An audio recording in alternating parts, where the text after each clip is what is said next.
Welcome to the Comfortable in Chaos Podcast. Strangle your demons and let's go. Y'all need Jesus!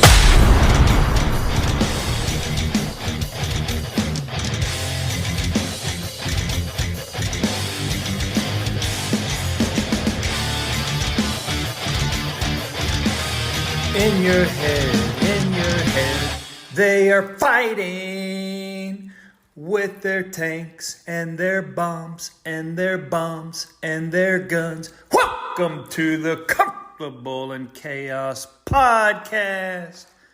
I am your host, Eric Hellberg. We're back at it, man. We're like Einstein. We have no special talents. We are just passionately curious about all things pertaining to men. How in the hell did we get here, and where is it that we want to go? This episode is essentially a continuation of yesterday's A Bad Look. And we talked about one president being with a slain officer's family, the other three bilking people for money for the upcoming election and being adored. The difference between those two. We got into a little bit of economic policy. Also touched upon the fact that LSU women, get your ass back out on the court. Go ahead and pay homage to the national anthem. It was wrong. So where are we? We know that in yesterday's episode we talked about heads caving in. And I told a personal story of someone that I knew that did in fact do that, and that this crazy world will make you feel like your head is caving in. And then we mentioned the fact that Robert F. Kennedy Jr., of course, descendant of a political legacy. No one was more staunchly Democratic, albeit the Democratic Party has changed, is the great spoiler for Joe Biden. And despite that, he has actually said, no matter what you have been hearing in the media, that President Biden is in fact a bigger threat to democracy than President Trump. And according to the media, we know that Trump's the great Satan. He's the new neo-Nazi. He is a dictator, a totalitarian, all these great things. We know, in fact, the opposite is true. Now, why would RFK Jr. say that Biden is, in fact, a worse threat than Trump? You've never heard that before. Let's get into that a little bit. Here's how. Immediately upon taking the oath of office, meaning swearing on a Bible, if in fact Joe still used a Bible, to uphold the Constitution of the United States of America, the day after, his staff, at his behest. Now, was Joe actually thinking back then? We know he's not now, right? Cognitively impaired. Okay, he's the namesake. Whoever in conjunction with him is behind that, we believe it's Barry. I've done episodes denoting that. But White House staffers, high level, immediately started getting with all the social media platforms. Facebook, Instagram, the search engines, meaning Google, et al., and said that we do not want any of these posts to remain up from Robert F. Kennedy Jr. Well, he is still simply just a private citizen, but one who happens to also be running for president.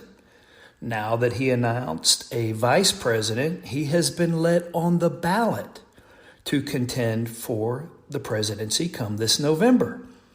However, they did their very level-headed best to preclude him from doing that. He has had to spend an enormous amount of money, fight many behind-the-scenes battle, just for the courtesy of doing so despite his expenditures and his effort. Now, why would Uncle Joe do all these things? Why would he take down a private citizen's post? Well, he knew in his heart of hearts, or Obama knew in his heart of hearts, that Robert F. Kennedy had a platform. He was already talking about COVID. He was already talking about vaccines. He was already talking about the border. He was already talking about our national debt. Yeah. So they needed to get that off there, and they also knew that that could culminate in a run for the presidency, which meant he's a lifelong Democrat. He would be running against Joe come re-election time. Well, it just so happens as things evolved, RFK said, these guys are way too distant from the Democratic Party that I've known and loved and been a part of for X number of years. So I'm going to go independent. Okay.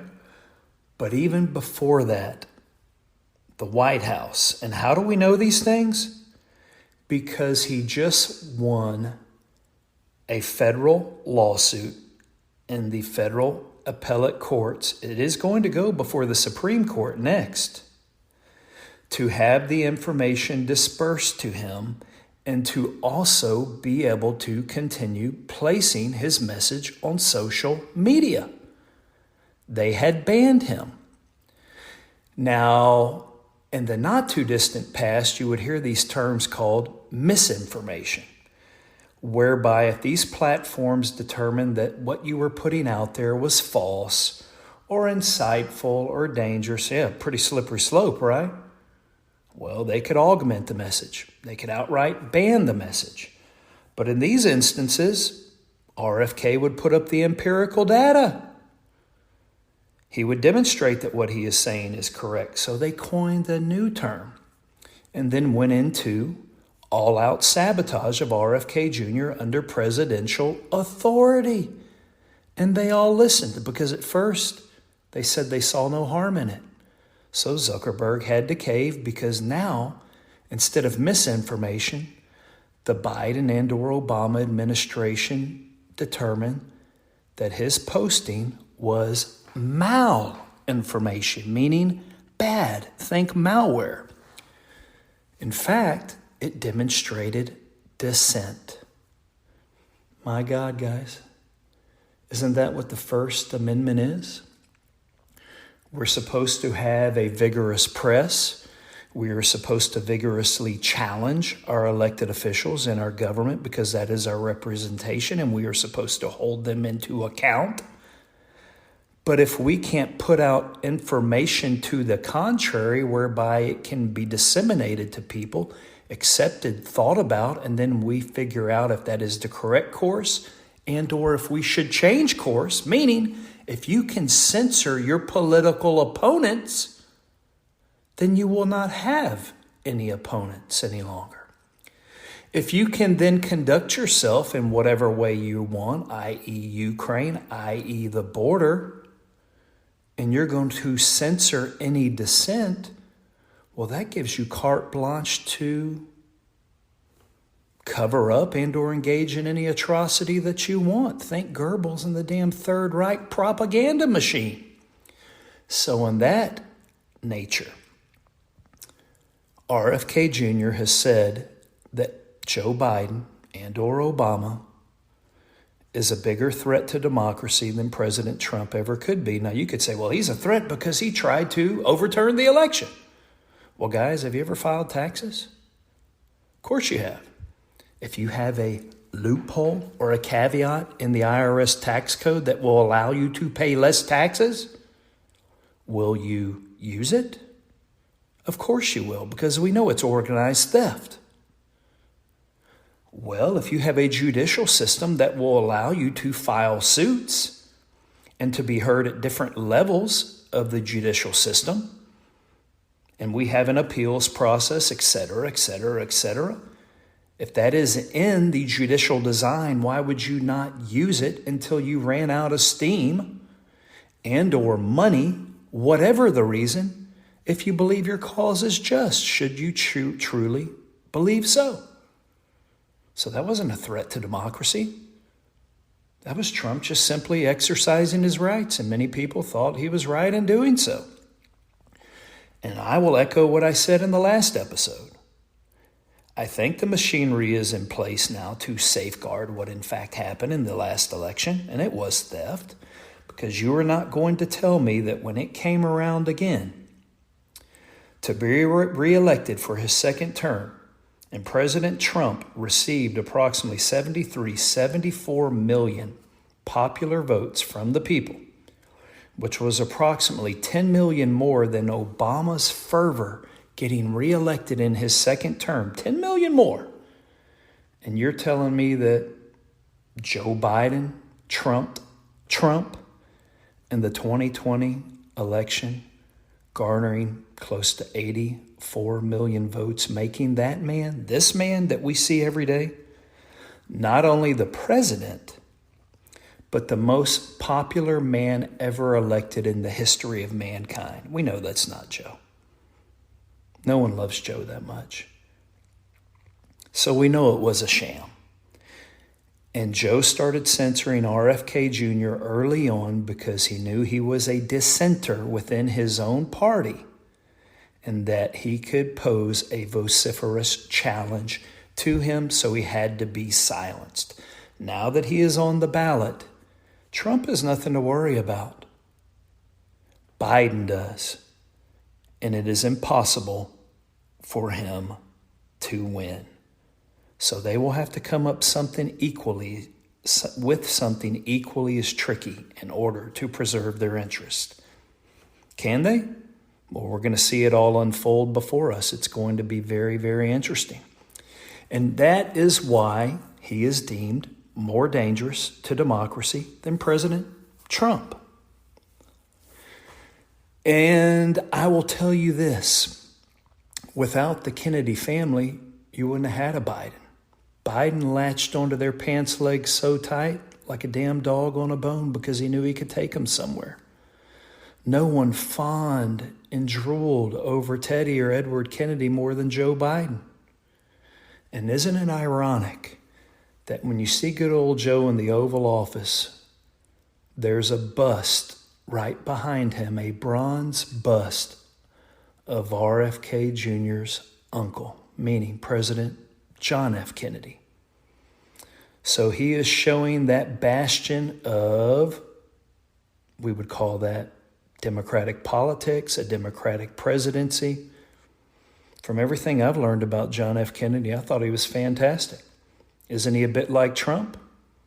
In the past, had some moral defunctness, but loved his nation, took actions appropriately.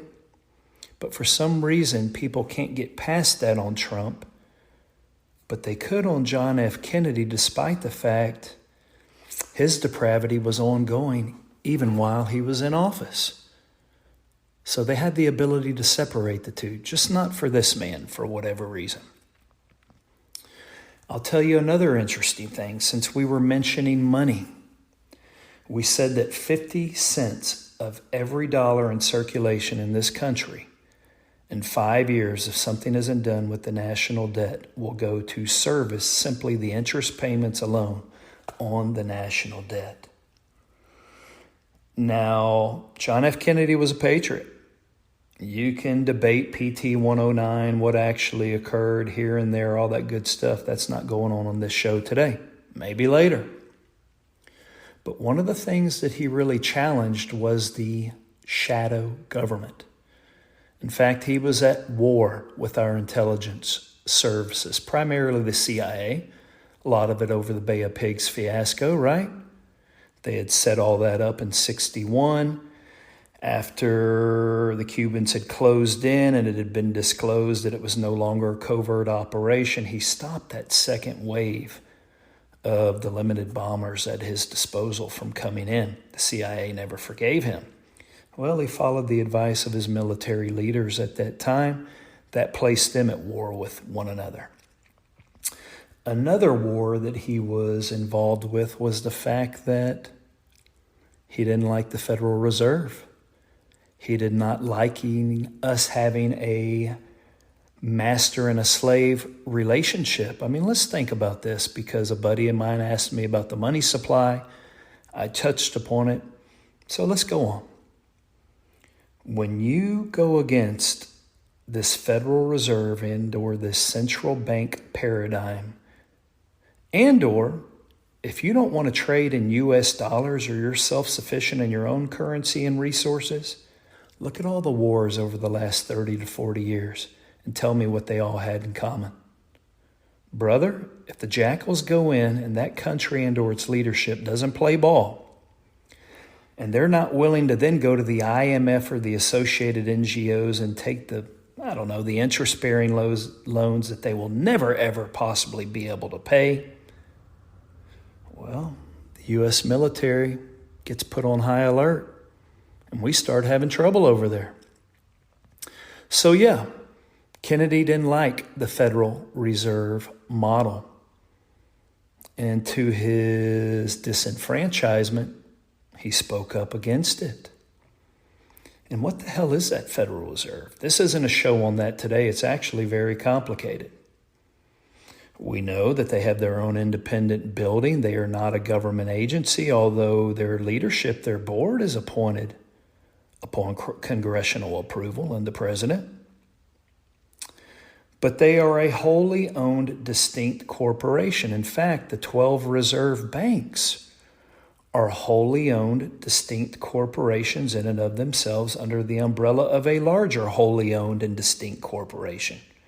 Did you know, other than the property taxes whereby their buildings are evaluated and sit, they don't pay one bit of federal income tax, despite the fact that they print all of our money, most of it bogus. 70 to 80% of the money in circulation today has been printed over the debacle that we called COVID. But they are allowed to play in the market, just like Wall Street. And any money that they make is tax-free. All the money that they lend out to their 12 other banks, who then in turn lend out to all the other banks that you know of in this country. On those deals and trades, they are allowed to make interest, money off of that. Can you imagine how many trillions of dollars that the Federal Reserve both prints out of nowhere and makes off of our backs in the form of loans, but yet they're not taxed? But if you're a real patriot, you should feel honored to pay your income tax. That's what's fucked up with the system. It goes around in circles, round and around and around. So for some of those reasons, that bust behind Joe Biden in the Oval Office, meaning John F. Kennedy Jr., had his head caved in, blown away, because he spoke out. Fast forward, the nephew comes down the pipe, and he is immediately silenced because now he is a threat as well. And who are these threats to? The new talking head that wants to be reelected. So in closing, we most definitely know that Biden and Obama, so let's just say Bidama, we know that Bidama is dangerous. And let's go ahead and dispel this notion that paying taxes is fucking patriotic. We do it because that is the quickest way they will throw your ass in jail if they can't get you on something else.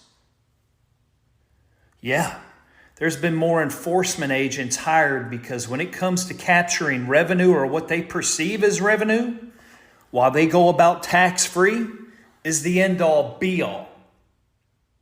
Let me just tell you this.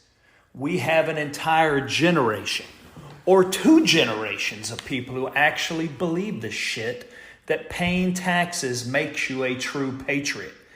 Back in the day when this country was founded, people died to pay no tax. And then fast forward a few years after that, kept risking their lives to pay a 2% tax. How much are you taxed now?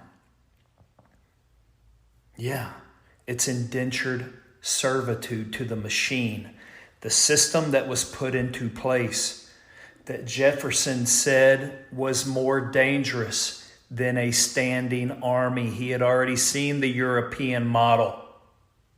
He wanted us to get away from the central bank model. He said it was a scheme for hucksters, mobsters, crooks. Yeah. And sinister servitude to the powers that be. These rules were made by those wealthy people at the top who can take advantage of those loopholes in the tax code that I mentioned earlier. Your Federal Reserve and people like Joe Biden that want you to pay your fair tax, although they pay none, are well aware of what they're doing to the average citizen, destroying their purchasing power every single day and taking a freedom-loving people and making them more reliant upon those so gracious called government as to look after us. And you wonder why? It's in your head. In your head. No, it's not. So until next time on the Comfortable in Chaos podcast, I bid you bon voyage, my burgeoning flock.